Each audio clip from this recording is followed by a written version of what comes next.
Today we're with Mark Schmidt, CEO of the Fund X Solution Group, to provide us with an update on the PPP and other financial resources that are available for dentists right now.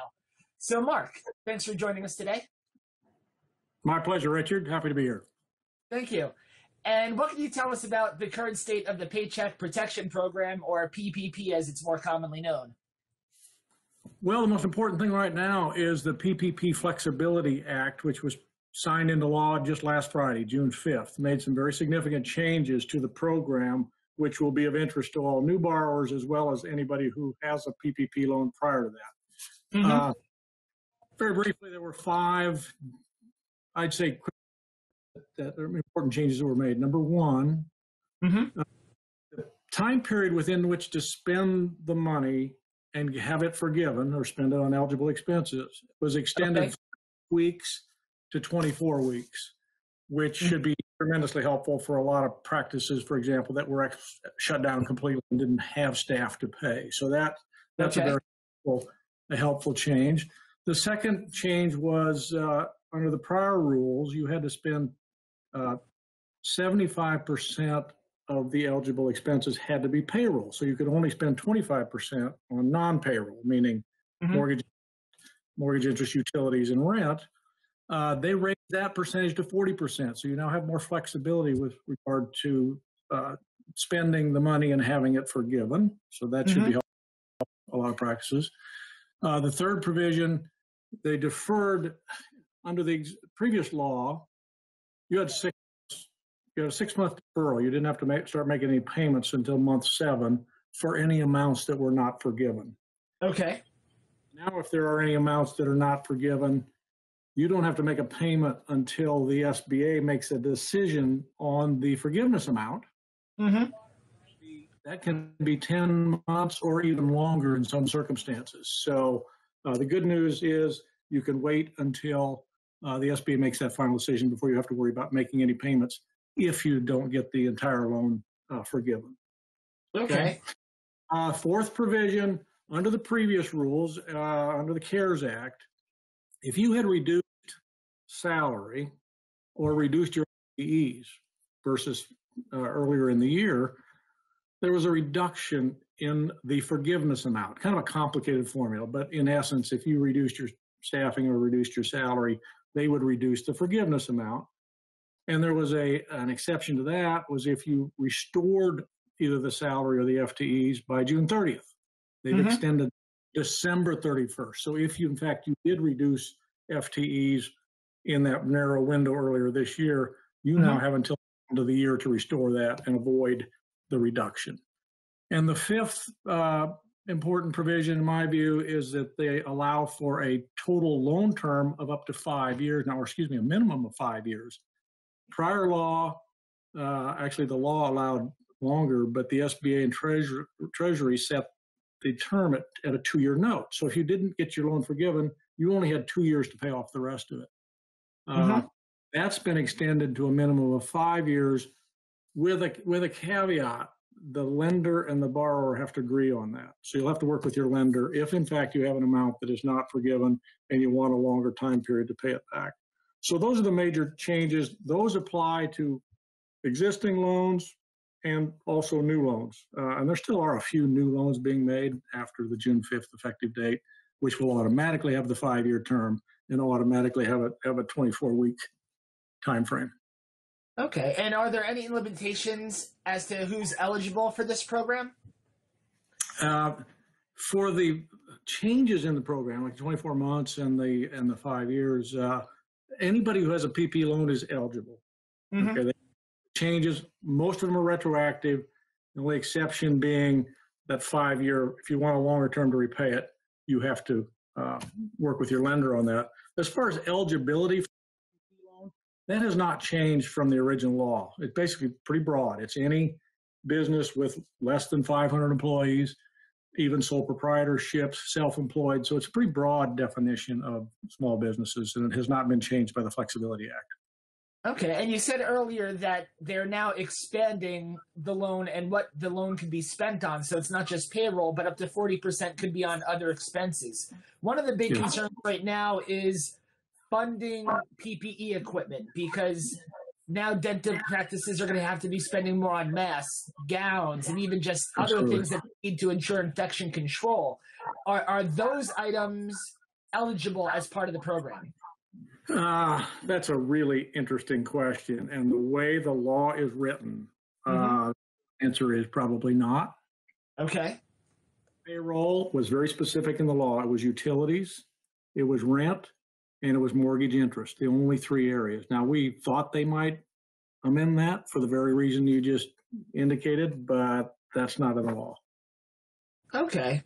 And considering some of the other expenses that dentists are seeing, might there be other ways that they could finance some of these new lines in the balance book that they're going to have to cover? Yeah, there are a couple possible ways. I mean, there are some government programs. There aren't any other forgivable loans that I'm aware of or loan programs, but there are some SBA loan programs. There is the disaster loan, the long-standing disaster loan program. It's called the Economic Injury Disaster Loan Program. On to the SBA website to apply for that one. It has some very attractive terms. It can go out to 30 years, and it can, I think it also has a 3.25% interest rate. So that's always an option, but keep in mind you have to show that you've had that amount of an economic injury or loss.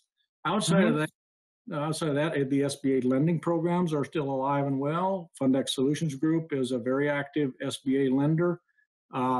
In the CARES Act, the government provided that for any existing or new SBA loan under the traditional programs, not PPP, but under the traditional 7A, 4 programs, any of those loans, the government will make the first 6 payments.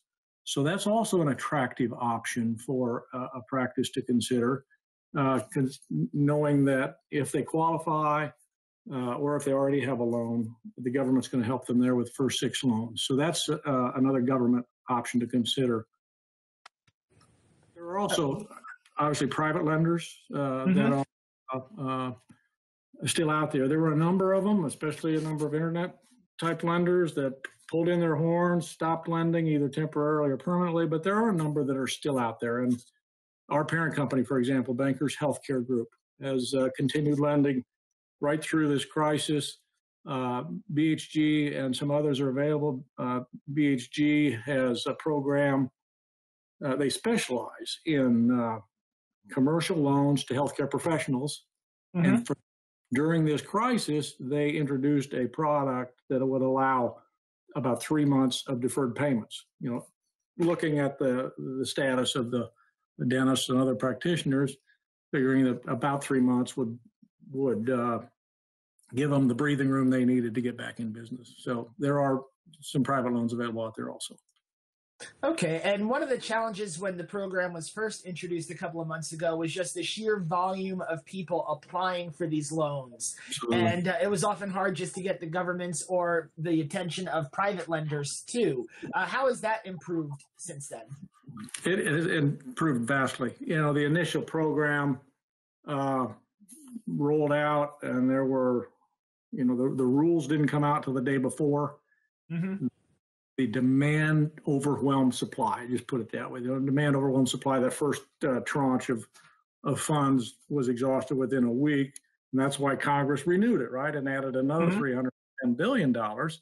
We kind of thought maybe that would disappear pretty quickly also. But interestingly, for various reasons, perhaps the demand has subsided. Perhaps there's less interest for various reasons, including some of the technical rules. But right now, there are still well over $100 billion left in the program. The application volume has slowed way down, and there are still a lot of lenders like ourselves that are still in for those that are, you know, still hadn't made up their mind until the Flexibility Act or whatever, but they need to move pretty quickly because the program expires on June 30th. No new loans after June 30th. Okay. And so you're seeing this in your own business, that you're having a much easier time in managing applicants and getting the funding out to those who need it? Absolutely. The demand, the volume's down considerably. we're turning them around very quickly and funding within a matter of a few days, as you know, just as soon as we get the notes and everything signed.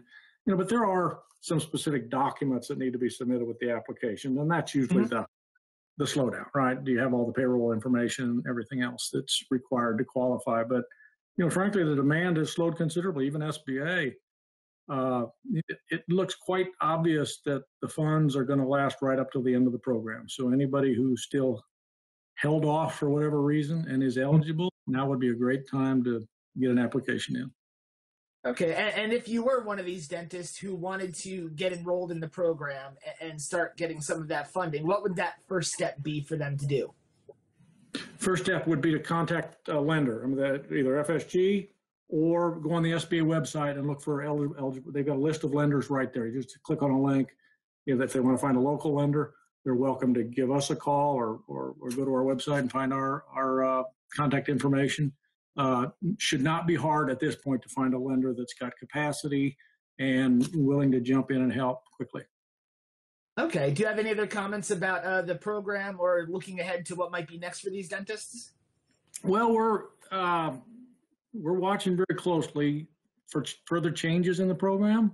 What we'd like to see is a little easier forgiveness application process.